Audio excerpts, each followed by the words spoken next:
Kishin kaluar plot 6 vjet, bia ime, që kur Muhamedi a.s. ishte shpërngull nga Meka dhe kishte zënë vend Medine me njerëzit e tij, duke menduar që ekonomikisht të përparonte popullin e tij dhe gjitha fiset tonë në Medinë. Dashuria e madhe e bëri që një natë ra me fjetë Muhamedi dhe edhe pa ëndër se kishte shkuar në Mekë. Po qëllimi i shkuarjes Mekë ishte qabja. Edhe mas disa mujve ai i mlodhi njerëzit e tij, i mlodhi parin, edhe tha se në shënimet e Kuranit tash është bërë për çdo vit obligim. Është bërë obligim e Haxhileku, kështu që ne do të përgatitemi këtë vit të shkojmë si haxhi në Qabe, edhe të kryjmë ritualin e Haxhilakut. Natyrisht sipas udhëzimeve të Kuranit. Shumica e njerëzve u gëzuan për këtë lajm. U gëzuan sepse edhe ata thuja kur kishin ndajt me njëri tjetrin, kishin biseduar se kështu i kemi pas shtëpit, kështu i kemi pas kopshtet, këtu e kemi bë tregtinë, edhe secili prej tyre kishte një mall për vendimin e vet, po edhe një dëshirë që t'i bashkoheshin Muhamedit dhe vizitojnë Mekën. Kështu në atë mod, do të thotë u bën rreth 1400 veta. 1400 veta duhet të udhtonin edhe të shkonin në Mekë. Ata morën me veti edhe 70 deve, sepse do t'i bënin kurban në ditën e Kurban Bajramit, çka është zakon që edhe ne muslimanët, kudo që ndodhemi, domethënë kemi zakon që ditën e Bajramit, kur Bajram Kurbani, të presim kurban. Pra kjo ishte përgatitje e gjithë njerëzve që morën rrugë për Mekë. Mirë po i dhujtarët atje morën vesh se pejgamberi ishte përgatitur të vinte, do të thotë, në Qabe. Dhe u mlodh këshilli atje dhe paria thanë se nuk është qëllimi i Muhamedit për me vizitu Qabën, po është qëllimi i tij për me pushtu Mekën. Prandaj ne duhet përgatitemi dhe kurse si mos ta lajmë që ai me ardhë në Mekë. Këta e banë rrugën, natyrisht atëherë kanë udhëtu me deve, komb, nëpër ato ranishta, se është një rrugë mjaft e gjatë nga Medina në Mekë, edhe duke udhëtuar afër Mekës, e panë se Mekasit ishin përgatit me një pjesë shumë madhe të ushtrisë për t'i pritur këta që mos hynë brenda. Muhamedi pyeti këshilltarët e tij dhe tha, a dini ndonjë rrugë, ndonjë lugin ku ne mund të depërtojmë edhe të hymë ma lehtë. Njerëzit i treguan edhe këta filluan ngadalë në një anë, domethënë të gjejnë atë luginë, dhe duke ecur rrugës, devja e Muhamedit u ndalë dhe ranë tokë. Njerëzit që ishin me Muhamedin i thanë se devja është lodhë. Është lodhë dhe duhet t'i ndrojmë barën devës. Muhamedi tha, jo, nuk është lodhë. Devja po është urdhën i Zotit që ne mos të ngutemi. Mos të ngutemi dhe gjithë shka ishte i përgatitur në Muhamedi që me paq me shku edhe me zhvillu Haxhilakun, me paq me shku në Qabe.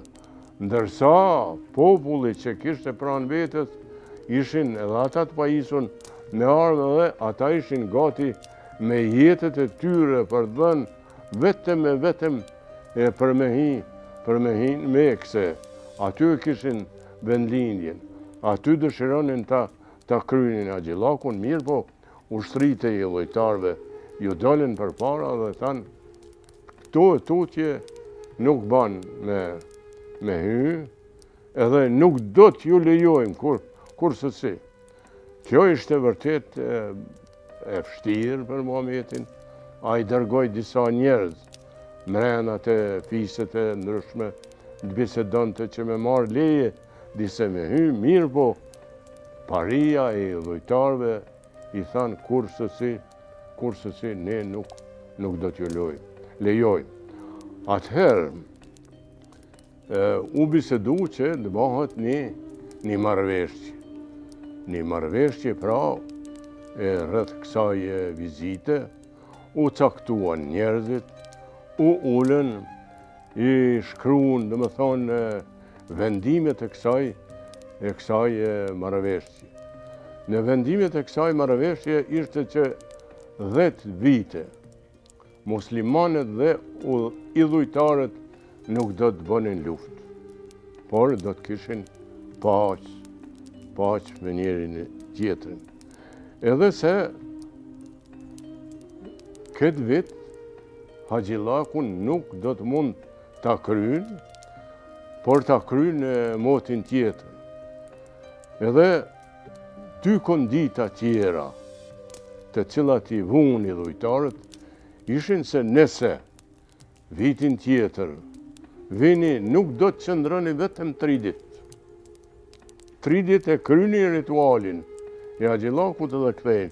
Mirë po gjatë kthimit, nëse ndonjë njeri i Mekës ka dëshirë të vijë me ju keni për detyrë atë njeri edhe nëse vjen në Medinë të na ktheni mrapsh, edhe nëse ai pranon Islamin.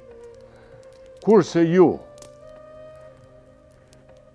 nëse dikush prej Medine largohet edhe vjen në Mekë, ne nuk jemi detyruar t'u kthejmë.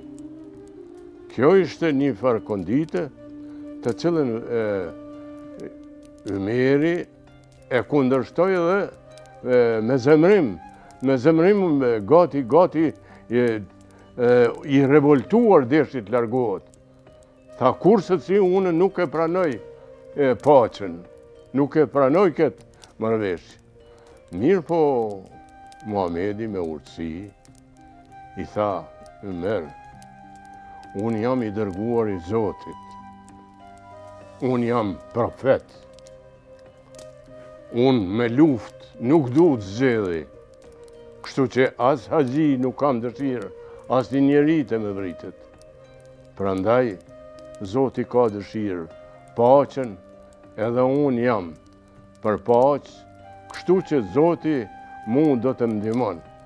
Sepse Muhamedi ishte shumë i kënaqur që të kryet kjo marrëveshje.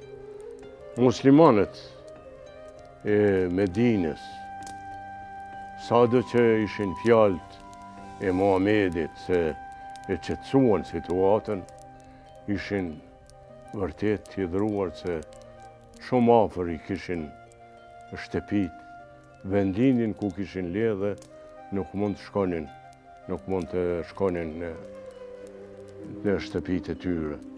Pas prerjes, pra të kurbanëve edhe kësaj marrëveshje, këta fillun të kthehen.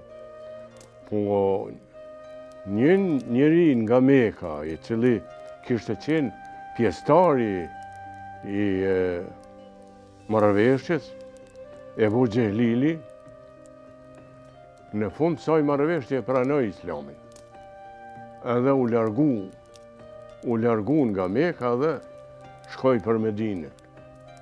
Kur shkoi në Medinë, Muhamedi i tha Ebu Xhehlil, ne kemi marrëveshjen që njerëzit që larguan prej Mekë me i kthy atje.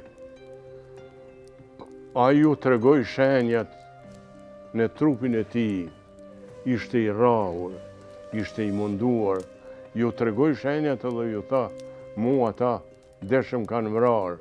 Prandaj vërtet unë u bëra musliman edhe ka marrë të ju.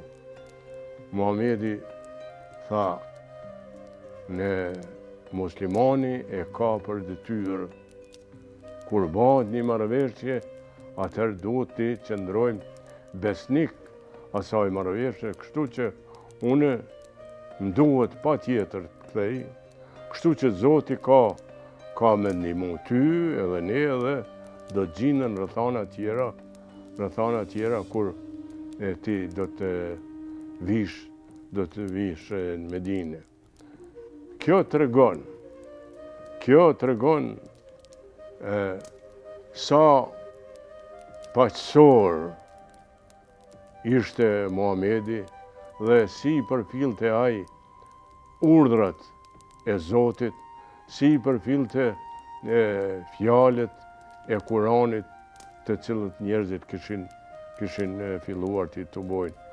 Kjo do të thotë marrëveshje Hutebijës është një prej marrëveshjeve më të rëndësishme për popullin musliman të Medinës dhe Muhamedi do të thotë me paqë bëri me Mekasit këtë marrëveshje. Baba, më duhet ta merr fletorin të shkruaj të gjitha këto marrëveshje. Ashtu bija ime, duhet të shënosh, t'i përsëritësh dhe t'i mbajsh në mend se vërtet kjo paqë i ka sjell Islamit shumë mira, saqë në dukin e parë ishte vërtet e vështirë se këtë vit këta nuk arritën ta kryejnë Haxhillakun si kishin dëshiruar.